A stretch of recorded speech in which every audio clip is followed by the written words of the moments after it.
Fala, sexto ano, tudo bem com vocês?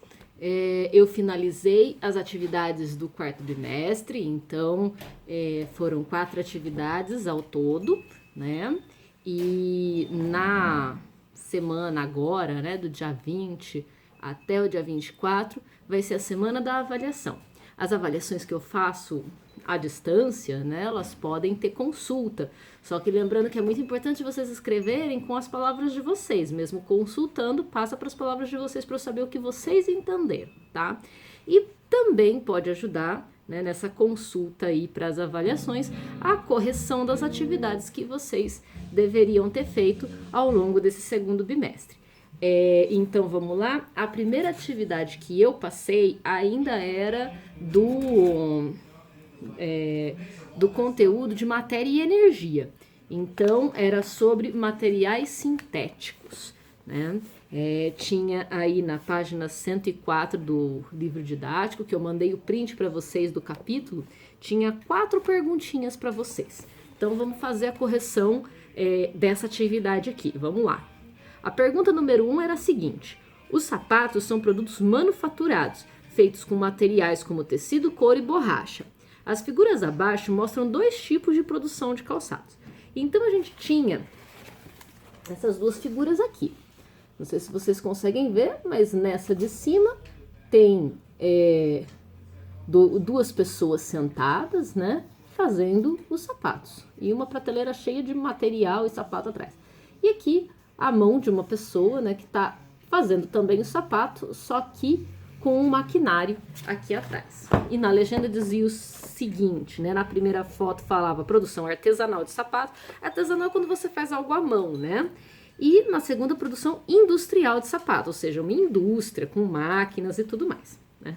Então, embaixo pedia o seguinte: com base nos seus conhecimentos, comente as fotografias e explique como o uso das máquinas e a industrialização de diversos processos mudaram as formas de trabalho, os hábitos de consumo e a paisagem a partir do século XIX. Então, Revolução Industrial, lá no século XIX, né, começou a industrializar muitos produtos, fazer muitos produtos na indústria, e ele trouxe 3 mudanças básicas, né? Na forma de trabalho, no hábito de consumo, ou seja, de comprar coisas, de ter mais ou menos coisas, e na paisagem. Quais foram, então, explique como o uso de máquinas e a industrialização mudaram a forma de trabalho, de hábito de consumo e da paisagem a partir do século XIX.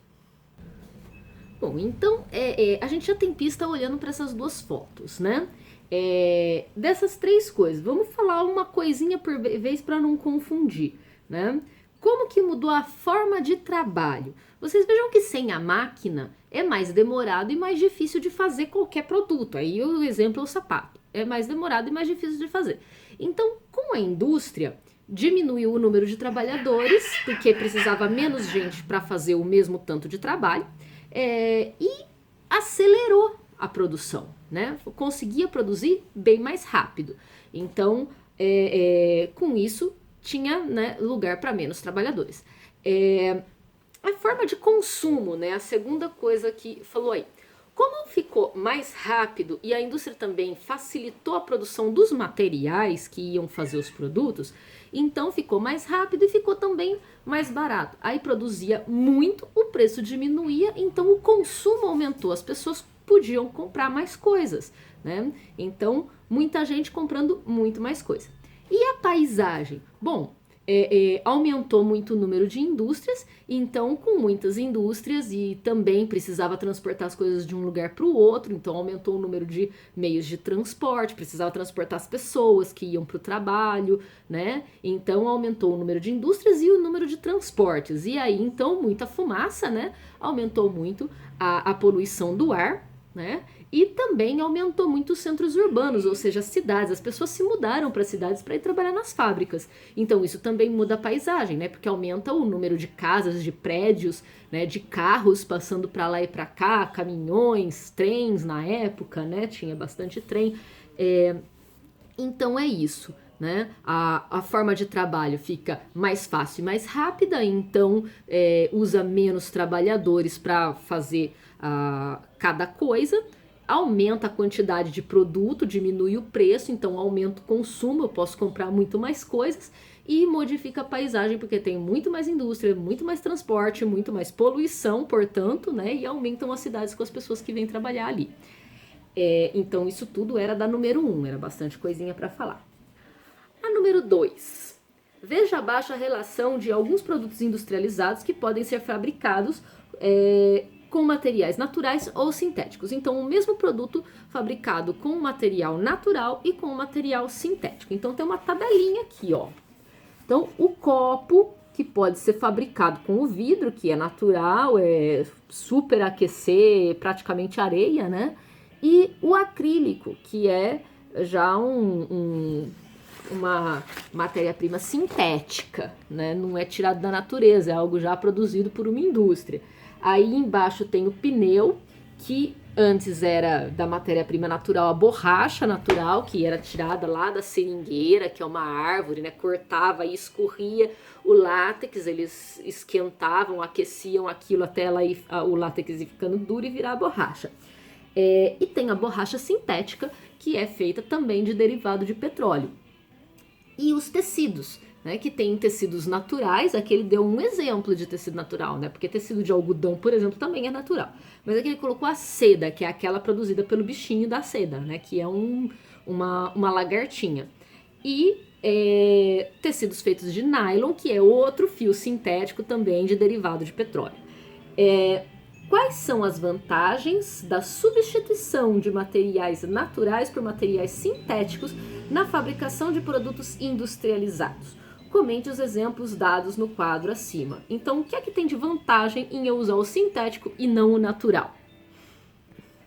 Bom, geralmente a gente fala da vantagem, né, do preço. Quando eu tenho um material sintético, eu consigo ter ele em maior quantidade, porque ele está sendo produzido por uma fábrica, e mais barato. Então, o material, né, final, né, o que seja o copo, o pneu, o tecido, que são os exemplos da tabela, eles ficam mais baratos. Mas também tem outras coisas, por exemplo, a propriedade do material. O acrílico, ele é um material que não quebra com tanta facilidade quanto o vidro, né? Copo de vidro caiu no chão, quebrou. Copo de acrílico aguenta mais impacto.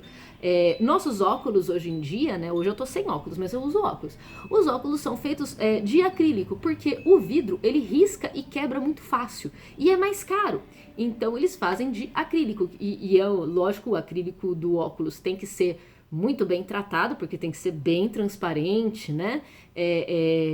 Mas ele já é a substituição do vidro, já não usa mais o vidro para o óculos. Então tem essa vantagem. A mesma coisa aqui no caso a borracha, né? A borracha sintética ela é mais resistente e mais maleável que a borracha natural.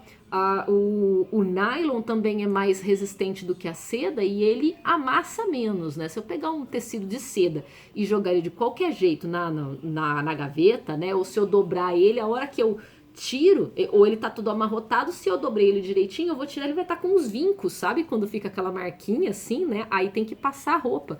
As roupas de nylon não fica. Você joga de qualquer jeito, a hora que você tira, ela tá de boa, normal ali, né? Roupa que não precisa passar, uma beleza.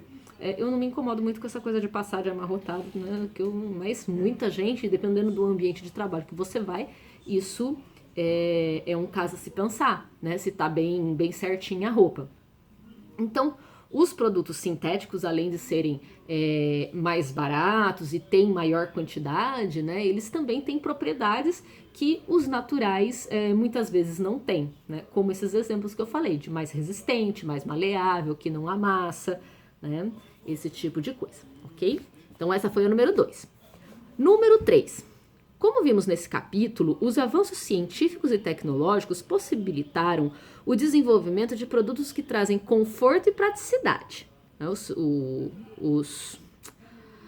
produtos sintéticos, né? Conforto e praticidade. No caderno, no caso eu pedi para vocês digitarem, né? No aparelho de vocês.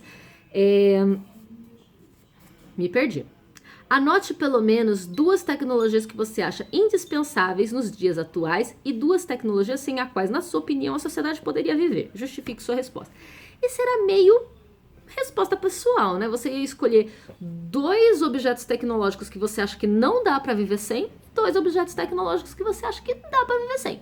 E aí você ia falar por quê que você acha que não dá para viver sem esse ou dá para viver sem esse. Eu imagino que talvez, só talvez, né?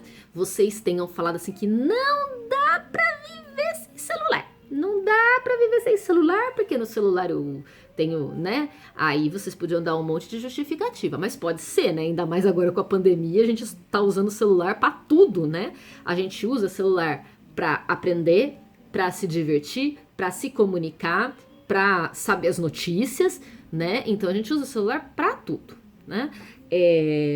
Então, hoje em dia, sim, ele é muito importante. Mas, se a gente for pensar em produtos tecnológicos, qualquer coisa fabricada, né? Então, vamos pensar assim, sabonete. Sabonete é um produto tecnológico? Precisou de uma indústria para fabricar esse sabonete, levou tempo para desenvolver a fórmula do sabonete, né? Sabonete, shampoo, condicionador, pasta de dente. Nossa, imagina você ficar sem pasta de dente, né? Aí os dentes vai ficando tudo cariado, podre, cai. Antigamente, uma das coisas que fazem a gente ter uma expectativa de vida maior, ou seja, a gente conseguir viver até mais velhinho, é por causa da saúde bucal. Né, graças à pasta de dente, pasta e escova de dente, né? Então, produtos de higiene são muito importantes. Vejam hoje em dia, né, como combater o coronavírus. Lava a mão lá, né, com bastante água e sabão. Chega em casa com as frutas, verdura, legume, lava, tudo com água e sabão.